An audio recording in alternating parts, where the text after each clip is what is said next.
ठीक है तो देखो भाई सुनो पहले मेरी बात, सभी यहाँ मत देखिए या बोर्ड पे देखिए तो याद रखा।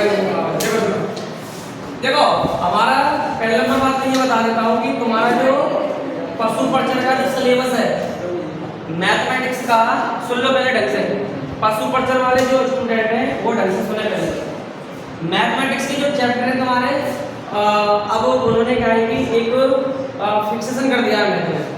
पहला नंबर बात 6-7 टॉपिक है आपके मैथ में, ज़्यादा इतनी खास बात नहीं तो सोच रहे हो कि मतलब पशु पर्चन ज़्यादा बड़ा सिलेबस है, ज़्यादा बड़ा सिलेबस नहीं है, ठीक है करें। तो आप विशेष तौर पर ध्यान दें जो हम बता रहे हैं, तो उनमें से एक चैप्टर है आपका और वो सबके लिए भी है और पशु पर्चन वालों के लिए भी है, वो है आपका अनुपात एवं समानुपात। सभी अपनी कॉपी में अनुपात एवं समानुपात डाल दो, सभी डाल दो अनुपात एवं समानुपात, ठीक है डालो सभी अनुपात एवं समानुपात डाल दो, डालो सभी अनुपात एवं समानुपात, ठीक है डाल दिया। अब मेरी बात पर ध्यान दो पहले, सबसे पहले हम पढ़ाएंगे आपके लिए अनुपात क्या चीज है, मतलब अनुपात किसे कहते हैं।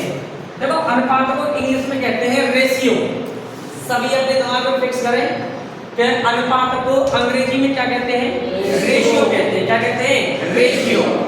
अब मेरी बात सुनो, अनुपात होता क्या है, जैसे कि ध्यान रखना वे सजातीय राशियां, देखो जैसे क्वेश्चन आ गया कि निम्नलिखित क्वेश्चन आया आपके लिए कि निम्नलिखित में से कौन सा अनुपात है, कौन सा अनुपात है। ऑप्शन ए x अनुपात 2, ऑप्शन बी 2:4, ऑप्शन सी 1:2 और ऑप्शन डी x अनुपात 4 और ये ऑप्शन ई आ गया इनमें से कोई नहीं। 4 ऑप्शन दे देंगे। क्वेश्चन आया सबसे पहले कि निम्नलिखित में से कौन सा अनुपात है, अनुपात कौन सा बताना है आपको। तो देखो सुनो, बहुत से ये कहते हैं कि अनुपात ये जो चिन्ह होते हैं ये अनुपात होते हैं ना, ये अनुपात नहीं जा रहा, ये अनुपात के प्रतीक चिन्ह होते जा रहे हैं, बल्कि अनुपात नहीं कह सकते इसको, इसका प्रतीक चिन्ह है तो ये वैल्यू। अब देखो सुनो, बताओ निम्नलिखित में से कौन सा अनुपात है चारों में से, कौन सा है, सी। कौन सा सही है इसमें, ऑप्शन सी सही है। कौन सा सही है, ये सी, क्योंकि जो अनुपात की जो डेफिनेशन होती है बेटा वो समझ लो। अनुपात की डेफिनेशन क्या है, वे सजातीय राशियां, वे सजातीय, तो एक शब्द आया इसमें सजातीय, क्या है, सजातीय, वे सजातीय। सजातीय का मतलब होता है एक ही जात की होनी चाहिए। एक ही जात का मतलब होता है, गणित में 2 प्रकार की जात होती है, की संख्या होती है, 2 प्रकार की जात की संख्या होती है। पहली तो है चर और दूसरी कौन सी है, अचर। चर का मान मतलब होता है जिसका मान चलायमान होता है, जैसे कि xyz,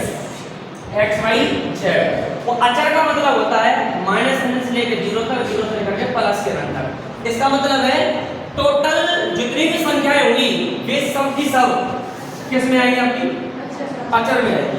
किस में आएंगी, वो अचर में आएंगी। तो मैंने एक शब्द बोला है बेसजातीय राशियां, बेसजातीय राशियां। सजातीय का मतलब है एक ही जात की होनी चाहिए। इसका मतलब है कि अगर चर आएगा तो चर ही आएगा और अचर आएगा तो अचर ही अचर आएगा। समझ में आ रहा है नहीं आ रहा है ना। तो पहला नंबर बात तो यह है कि बेसजातीय राशियां, पहले तो ये देखो बेसजातीय राशियां, तो इसका मतलब ये तो है नहीं, क्या ये है, क्या बोलो, अरे सजाती है क्या, ये की जाती है क्या, यहाँ कितना है x और यहाँ कितना है 2, यहाँ तो चर राशि है, यहाँ कैसे ये अचर राशि, इसलिए ये अनुपात तो होगा नहीं। क्या होगा, नहीं होगा ना, तो ये भी अनुपात नहीं होगा। ठीक है, क्लियर हो गया, बताओ अब बची कौन सी आपकी, ये 2 बची। तो बेसजातीय राशियां, परिभाषा बोल रहा हूं मैं आपके लिए, सुन लो। बेसजातीय राशियां जिन्हें हम किसी भी संख्या से विभाजित नहीं कर सकते, मतलब किसी भी संख्या से तुम उसे विभाजित नहीं कर सकते, 2 4 दे रखा ना, तो मुझे बताओ 2 4 को 2 से काटोगे तो 1 आएगा, और 2 से 2 को काटोगे तो कितना आएगा? 1 आएगा, 2 आएगा। तो इसका मतलब है जैसे कि 16:14 आ जाए, तो क्या ये अनुपात में है? नहीं है। जब तक इनको काटो तो 2 से काटो 8 बार, और 2 से काटो कितनी बार? 7 बार।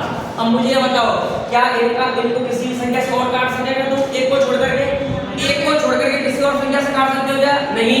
इसलिए ये तुम्हारा क्या कहलाएगा? अनुपात कहलाएगा। क्या कहलाएगा? अनुपात कहलाएगा। क्या कहलाएगा? अनुपात कहलाएगा। तो अनुपात की परिभाषा क्या बनेगी? कि वे सजातीय राशियां जिन्हें हम किसी भी अन्य संख्या से विभाजित नहीं कर सकते। विभाजित का मतलब भाग नहीं लगा सकते या पूरी बार विभाजित नहीं हो सकती। क्या करना? वे संख्याएं तुम्हारी कैसी कहलाती है? अनुपात में आएगी। कौन सी संख्या आएगी? वो अनुपात में आएगी। अगर ये परिभाषा आपकी समझ में नहीं आ रही है तो दूसरी भी आप समझ सकते हैं।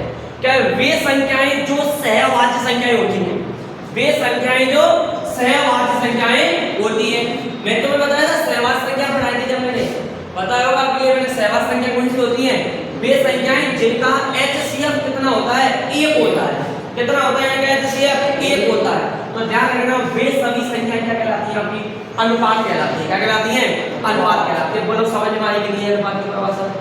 आगे समझ में कोई तुमसे अगर कहता है कि 4 ऑप्शन दे और पूछे कि इनमें से अनुपात कौन सा है, तो आप चेक कर सकते हो कि अनुपात कौन सा नहीं है। हमेशा ध्यान रखना वे सजातीय राशि, एक शब्द आया इसमें कौन सा? सजातीय राशियां। वे सजातीय राशियां जिन्हें हम किसी भी संख्या से विभाजित नहीं कर सकते, उन्हें क्या कहते हैं? हम क्या कहते हैं? अनुपात कहते हैं। और अंग्रेजी में अनुपात क्या कहते हैं? रेशियो कहते हैं। क्या कहते हैं? रेशियो कहते हैं। बोलो समझ में आ रही है? आगे समझ में कोई दिक्कत तो नहीं किसी को? चलो तो आप ऐसा करो, कॉपी में करवा से लिखो, अनुपात की करवा से लिखो सभी, लिखो सभी। वे सजातीय राशियां, वे सजातीय राशियां जिन्हें हम किसी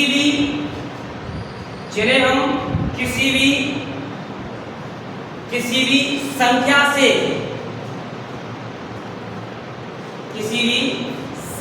से विभाजित नहीं कर सकते।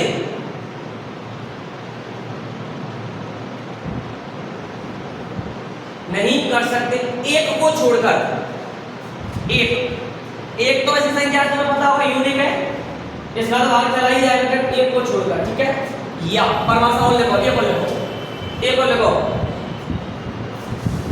वे संख्याएं जो सहवाच्य संख्याएं होती हैं, वे संख्याएं जो सहवाच्य संख्याएं होती हैं, वे संख्याएं जो सहवाच्य संख्याएं होती हैं अर्थात और लिखो